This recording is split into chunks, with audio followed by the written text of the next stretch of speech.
My name is Hersh. I'm the owner of Hero Time Manufacturing, the first Western-owned and operated manufacturer in China. So today I just want to take you around the factory to show you a few of the machines, to explain to you about them, and hopefully later on we can do a Q&A session where you ask me questions and I answer them. Okay, so let's go.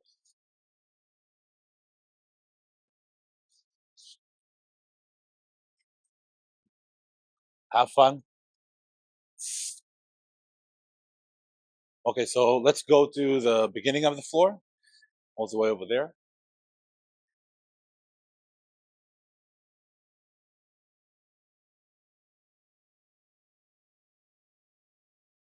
And then you can turn around and see the beauty in front of you. So this floor is 125 meters long, all the way to the end over there, which is in feet, roughly 400 feet, give or take. And the reason why we made it so long was to make sure we can streamline the whole production of all the components, all in one line and all in one location. The logic of the factory is built in one line for making cards, and then one line for making cardboard products. And let's start with the cards line, okay? Because I like it more.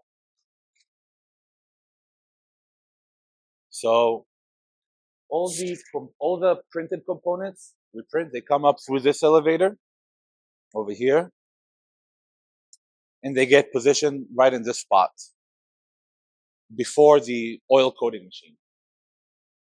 We have two types of oil coating machines. One of them is a two-sided oil coating machine that is 26 meters long.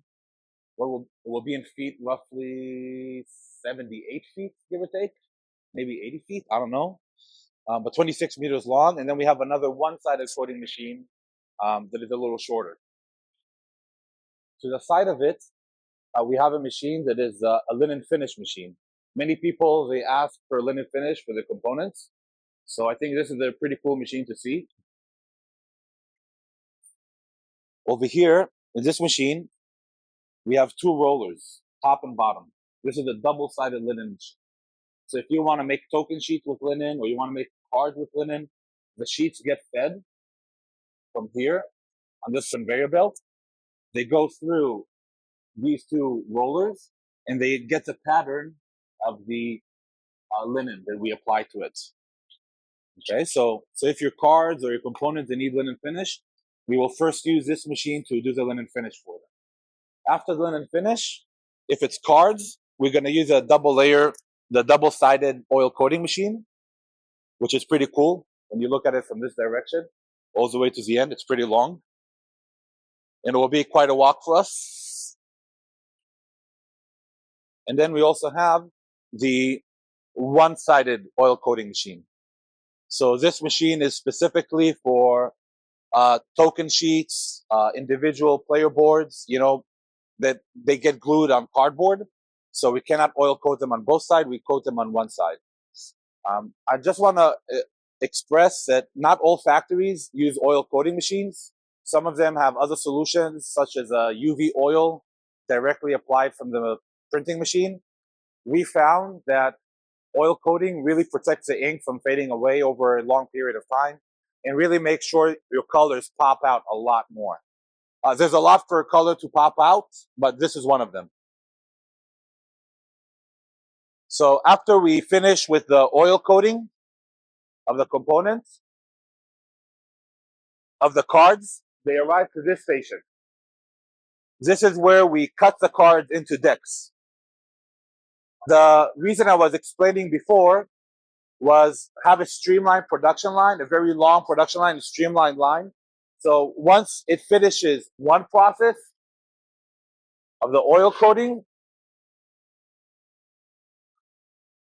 they go immediately into the next step of production. And the next station already knows what is waiting for them to do. Unlike other places that have maybe two buildings, one building for the oil coating and one building for the card cutting, or they do oil coating outside and they have no streamline. The streamline is a little slower. This also helped with increasing lead time, by the way. So if you're a little stressed for your game, our normal lead time is 30, 35 days instead of like 60 or 80 days, just because of this additional streamlined process. So let me show you. Now it's going to be a little loud because these two machines are extremely loud, but they cut the cards. So let me show you how they get cut.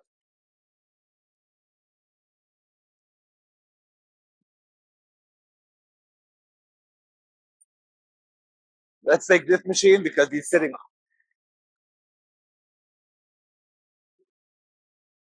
So this is our small card cutting machine, card cutting and collating, and I'll show you how it works.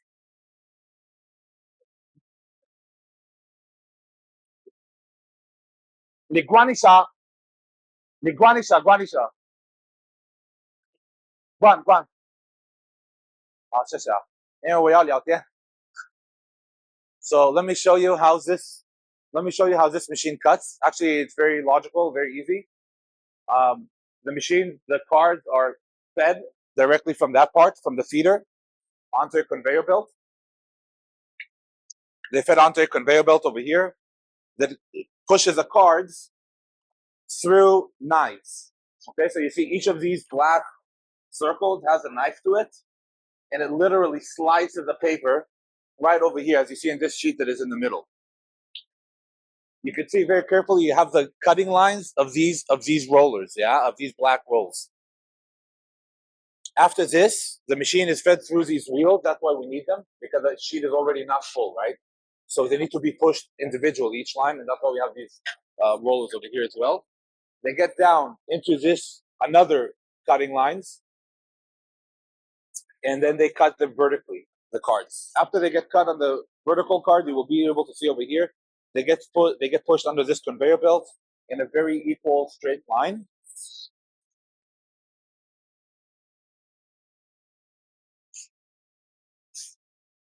And then they are fed right over here into this part. Okay, the machine kind of spits them out onto this belt. Once they finish this belt, we have over here is a mold, and this mold rounds the edges of the card. So let me show you. This is a card, okay, with round edges. This is how it comes out from the machine.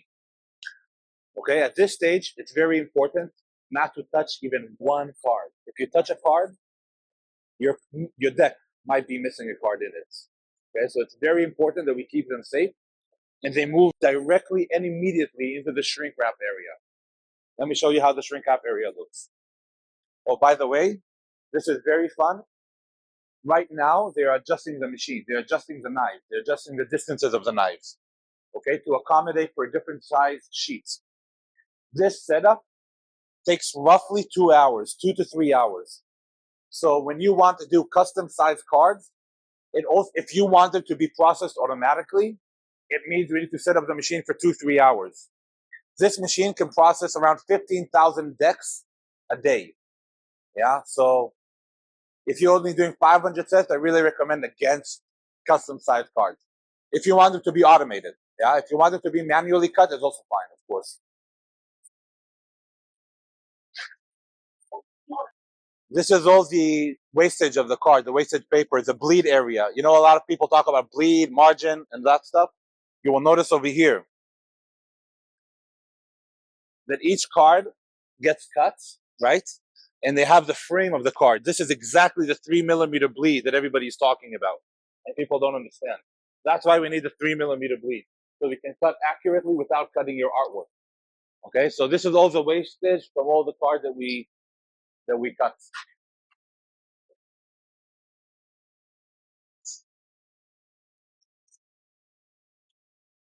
From here, all the cards come directly from here. You can see over here all the decks that are already ready. They shrink wrap. They're set aside so nobody touches them. Again, it's super important. You don't want anybody messing around with your card. It comes here to the sorting station. If you just use one deck, like our deck is 65 cards per sheet, we don't need to have a manual person sorting your cards. Yeah, because we can simply directly put it into the shrink wrap machine. And let me show you how it looks. Be careful, careful.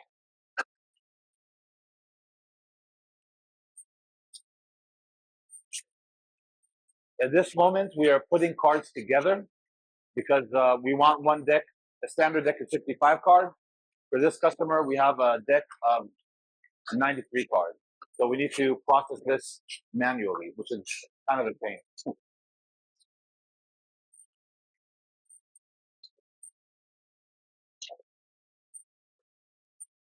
No worries.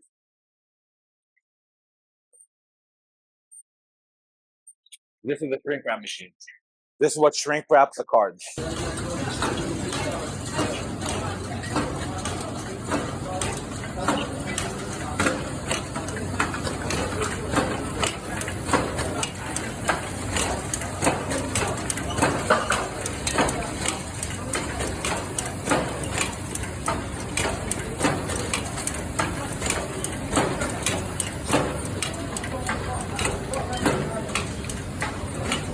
Okay, so this is how we shrink wrap the cards, just to keep them safe, to make sure that they don't get damaged in shipping, they don't move around in the box while we ship them, while we make them. We also make sure that none of the cards get lost. We just put them on a nice pallet, and then we prepare them for assembly. This is the end of the card making production line.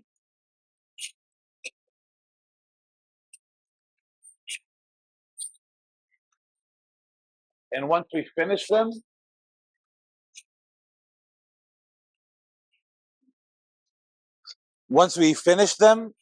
we place them over here, ready for assembly. Okay, so for the assembly, we have different lines of different zones corresponding to the assembly line. This way, the components for your game are all placed correctly in each part. Okay, and this is a line for making cards. So I want to take you to the line of making cardboard products, from boxes, cardboards, game boards, and all that stuff. By the way, you see how he's cleaning the token sheets? That's what I was telling you before. How you want to make sure that none of the token sheets are glued to each other, that none of them have any blemishes. So after we finish with that part, he just goes over them to make sure. So this is where the cardboard product starts. I'm holding in my hand a box. This is a cardboard. It comes like a flat cardboard. Let me show you. It will come up in a large sheet of cardboard like this, or at least half of it. And then we need to cut it to a specific shape and size of your box. Actually, that sheet is better, so I'll use that cardboard. It looks better.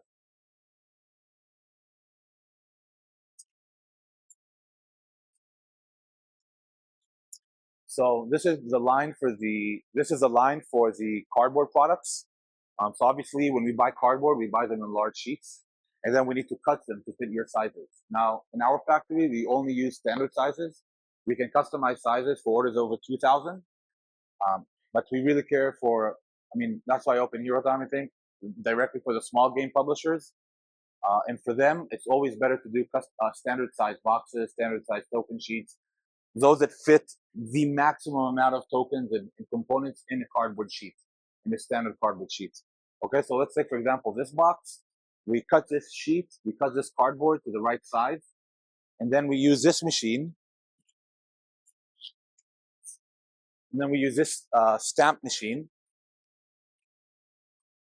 to make the exact shape that we want. So a box needs to be cut over here. We have two types of boxes, but more or less the same. It needs to be folded and cut. So we need to cut it over here. Now, this is also very dangerous. A lot of people don't know. You know how in some games, Forrest, you have like the blocks kind of crumbles in a little bit and it looks bad? This is because the cardboard broke. The cutting was either too deep or not deep enough.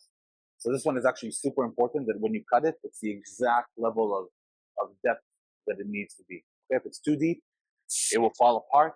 If it's not deep enough, the cardboard will break. Okay, so it's very, very important to cut over here. And this is the first station that we have. So we work on this station. You can look over there. These are all the boxes that we already prepared for one of the orders, or a few other orders as well. They're already all cut, all prepared for the gluing process of the boxes. Okay, and this is a gluing machine. This is, I'd say, probably my baby. My favorite machine. I mean, I love the one-sided oil coating machine, but this one is by far is giving me a lot more work than that one. I really like it, and we're gonna make it a little bigger. So to a lot of small orders, they need. My goal was to automate most of the processes, also for small orders. However, before we bought the machines, most factories, I think we are the only factory who has kind of this setup, but most factories, they have one machine that makes boxes, one machine that makes game boards, one machine that makes token sheets, and so forth and so on. So that's why their minimum quantity will be like 1,500, 2,000 sets, and so forth. Just because to operate the machine, to set it up, takes a long time. So the idea that me and Yang Libin we came up with was building a custom machine, one machine that does it all. Okay, not Lord of the Rings style. And let me show you how it looks. So this machine is built from multiple components. The first component, and this is a basic component, is actually this conveyor belt. The conveyor belt feeds paper through this machine and applies glues on it, and applies glue on it. Okay, so the paper goes through here and gets glued and gets applied glue right over here that gets applied onto the paper, and then goes into this part of the machine. Okay. If we go from this direction, it will actually be a lot more clear. Or we'll go from there. I'll open the door.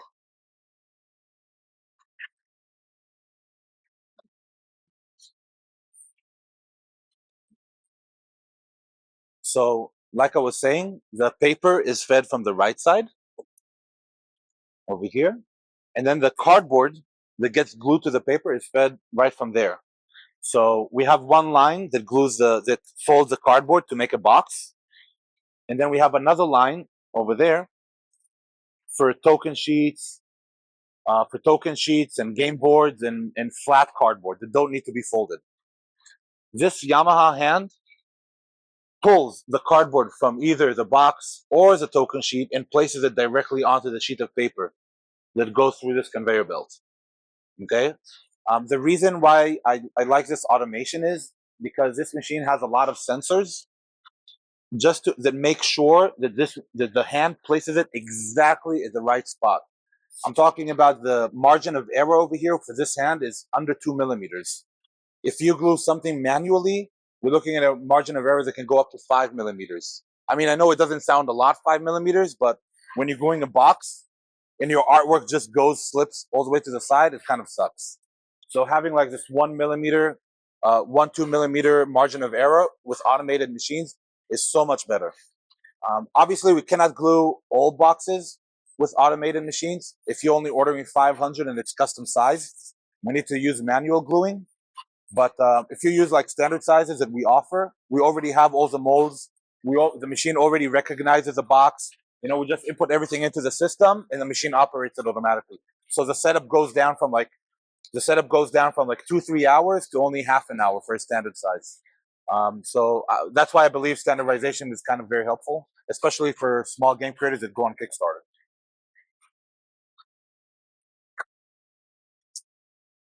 After the hand glues the cardboard to the paper, it gets pressed by these two pressers and goes through this part that folds that glues the paper onto the box. So let me show you.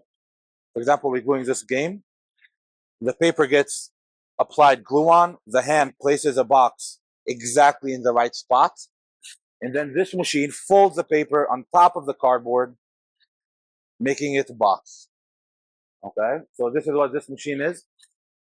Right now, we're also buying 2 new parts. This is half automatic. This is a worker that places one box at a time. We're buying another hand that is fully automated just for larger orders of 5,000 and up. Because 5,000 boxes with this for a worker is a little tough. Fully automated machine is a little easier. Another part of this machine is the reason why I love it. Like I was saying, we built one machine that does it all. So we can glue in this machine boxes. We can also glue in this machine token sheets. In this machine over here, you will be able to see the rollers. They apply pressure on the token sheets as it passes through. As it passes through, they apply pressure on the token sheet to make sure the glue is applied evenly on the token sheet itself, making sure there are no air bubbles, making sure the cardboard doesn't frail. There's a lot that goes into pressure. Most factories at the moment, they do it manually, but in my experience, the manual work of this part did provide the best success or the best results for token sheets. After we do this, we have a person just to do QC for the token sheets to make sure they're actually clean, that they're not damaged, that they're okay, that there's no glue applied. This is also an additional process. If your ink is very heavy, we definitely need to do it, just because even the slightest smudge of glue will show on a black surface. If your tokens are very light and the color is very light, so a smudge of glue will not show on it, but still, why not clean it if you can? In addition to this part, if we want to glue game boards, foldable game boards, we have this machine over here. So we simply pull this machine from here to the end of that conveyor belt, and we glue the cardboard or we wrap around the cardboard.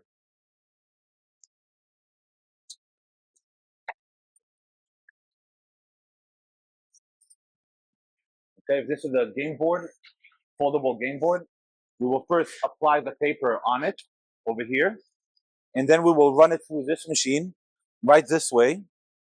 It goes this way over here. It goes directly from there through this machine, and these sides over here, they close down on the paper to make sure it wraps around it beautifully. And that's how we do wrap around the edges. Okay, I personally recommend to do wrap around the edges for game boards, just because it's nicer, it's more beautiful. But some companies actually don't ask for it. They like, if your game board is like circle or hexagon or one of those, obviously this machine will not be able to fold the paper, and we do an open edge foldable game board, okay, which also happens. Okay, what happens if you want to do a double layer game board? Yeah, or you want to have a crazy shape of a game board, or you want to have a very deep box for 500, 1,000, 2,000 sets, like low quantity, massive box. We cannot use an automated machine. Yeah, we have to use a manual machine. So let me show you how the manual gluing machine works. It's a lot less high tech, so don't expect anything big. I don't like it, but we have to use it for some game creators. For example, we just made Fatal Knockout. It has 500 sets, and the box is massive. There are like 2 parts for the bottom, very complicated. So we had 4 workers working just on the manual gluing machine over here.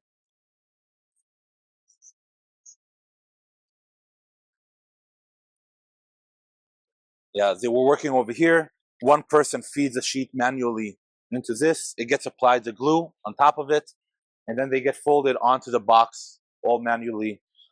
We use this just to strengthen it a little bit, to make sure it gets applied very, very well. But if I'm honest, this is like a last resort. If we have no other way, we will use it. Double layer game boards also need to use this because there's no machine that can glue 2 cards one on top of the other. So we have to have like a worker placing each cardboard, applying glue, sticking it nicely onto the place.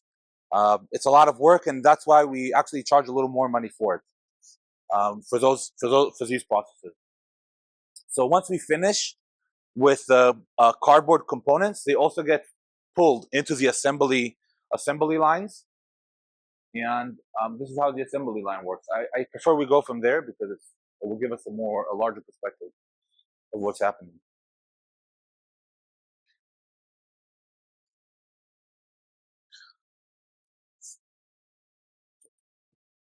One of the reasons I like this assembly line, we got the double width assembly line. Most assembly lines in other places, they're fit for 1 box, but we can do with 1 assembly line 2 games at a time. Meaning we can increase the quantity for 10,000, 12,000 boxes a day, assembled boxes a day, depending on the complexity of the game. But we have a station. You will be over here. You will see there's a station for every component that we put in the game. The trick is to not overload the assembly workers. You want to make sure an assembly worker has 1 or maximum 2 components to place in a box. If you give him too much work or too many components to place in the box, some of them might get lost. Some of them might go missing, and we don't know what happens to them. Okay, so we want to make sure that one worker has one station to work on and place these cards, and it's a very long one. So if your game is very complicated, we still have enough room. Like if you have like 12 components in your game, we still have enough room to assemble it. If your game has 24 components and is massive and it's difficult, then obviously it will be kind of difficult. And some components might go missing. So that's why for Hero Time, I don't like games that are too complicated. Think about miniatures. Just placing miniatures in a box, it's a lot of work. And we will need a much longer assembly line for that, or do manual labor. So a box stands still, and then everybody comes and places their component inside, which is also not so effective. I've seen it being done. I've seen it being done in other places, but yeah, it didn't bring the best results. So we had to get a moving assembly line, which is fairly basic, I'd say.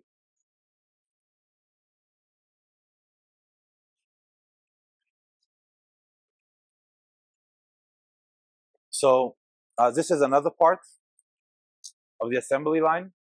This also helps us make sure all the components that were supposed to be in the game are actually in the game. Once the game finishes the line, the assembly line, it gets to this station.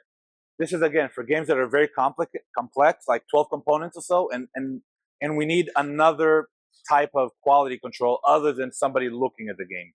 So it comes through this assembly line to this station. This checks the weight of the box.